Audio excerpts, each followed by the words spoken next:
खबर उत्तर प्रदेश के जनपद मऊ से है, जहां यूजीसी को लेकर भारतीय जनता पार्टी के वरिष्ठ नेता तूफान सिंह निकुंभ ने कहा कि हम यूजीसी का विरोध नहीं कर रहे हैं। हम स्वर्ण समाज में पैदा होना क्या गुनाह है? हम अपने को सुरक्षित करने का विरोध कर रहे हैं। जिस तरह से यूजीसी लागू किया जा रहा है, उससे लगता है कि स्वर्ण समाज में पैदा होना भी एक गुनाह है। नमस्कार, राजनीतिक चर्चा में आपका स्वागत है। मैं आपके साथ मुरली हूं। भारत सरकार ने यूजीसी कानून लागू कर दिया। यूजीसी कानून लागू करने के बाद पूरे देश में हंगामा शुरू हुआ।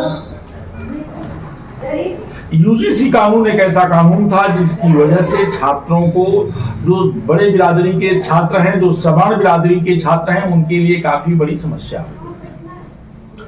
मामला सुप्रीम कोर्ट में गया और सुप्रीम कोर्ट ने 19 मार्च तक उस पर रोक लगा दिया और सरकार को पक्ष रखने की बात कही। तमाम कई बड़े संगठनों ने आंदोलन का ऐलान कर दिया था। इसी क्रम में उत्तर प्रदेश के मऊ जनपद में सवर्ण एकता मंच का गठन हुआ और सवर्ण एकता मंच के तत्वाधान में यह तय किया गया कि 4 फरवरी 2026 को मऊ के कलेक्ट्रेट में बड़ा धरना प्रदर्शन आंदोलन होगा।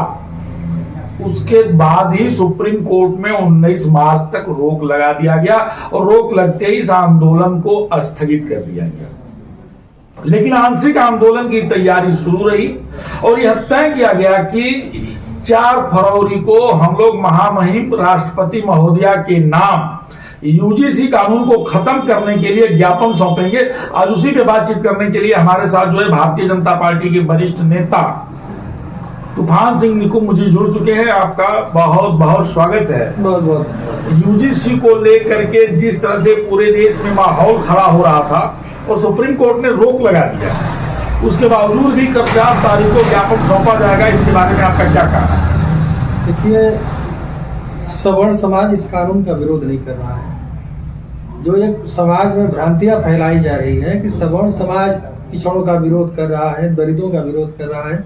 हमें न किसी पिछड़े से मतलब है, न किसी दलित से मतलब है। ये यूजीसी कानून और भी मजबूत तरीके से आए, हम इसका समर्थन करते हैं। मुझे न्याय मिले, मैं इसकी लड़ाई लड़ रहा हूँ। हमारे समाज के साथ अन्याय न हो, हम इसकी लड़ाई लड़ रहे हैं, न कि किसी दलित और पिछड़े को इसमें डालने की या बाहर करने की लड़ाई लड़ रहे हैं।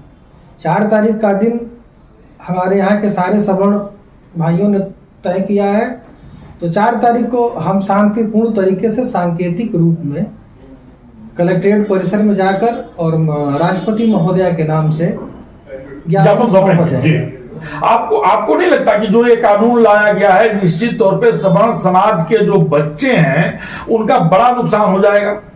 वो फर्जी फंसेंगे, फर्जी जेल जाएंगे और जो बच्चे पढ़ने गए हुए हैं उनका कैरियर खराब हो जाएगा। यह कानून एक तरीके से सवर्ण समाज के बच्चों को पहले ही यह जस्टिफाई कर दे रहा है कि आप अपराधी हैं। संविधान का आर्टिकल 15 समानता का अधिकार देता है। उस समानता के हमारे अधिकार का सीधा सीधा हनन हो रहा है इस एक्ट के तहत। क्या सवर्ण समाज के बच्चों का यही गुनाह है कि वो सवर्ण के घर जन्म ले लिए? आप समानता की बात करते हैं,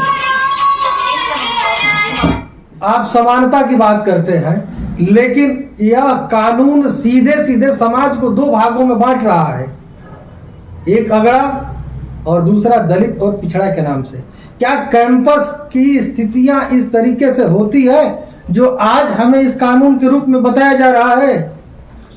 अभी हाल ही में जो है समाजवादी पार्टी के राष्ट्रीय महासचिव राम गोपाल जी ने कहा है कि मुट्ठी भर लोग आंदोलन कर रहे हैं, अगर हम लोग जग जाएंगे तो उनका संकेत बड़ा भारी था।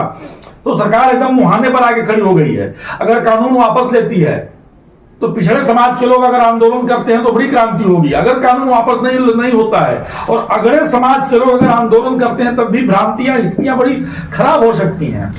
ऐसे में सरकार कैसे बाहर निकल पाएगी? देखिए, राम गोपाल जी पढ़े लिखे नेता है। उन्होंने 2 बातें कहा कि हमारा शोषण हुआ। आप प्रोफेसर हो गए, इतने बड़े पद पे रहे, आपका भी शोषण हुआ। और राजनेता इस बिल को लेकर जो इनके समर्थन में हैं या इन जितने नेता इसके विपक्ष में हैं, सब अपनी अपनी राजनीतिक रोटी सेकने में लगे हुए हैं। समाज जल जाए इससे उनको कोई फर्क पड़ने वाला नहीं है जी।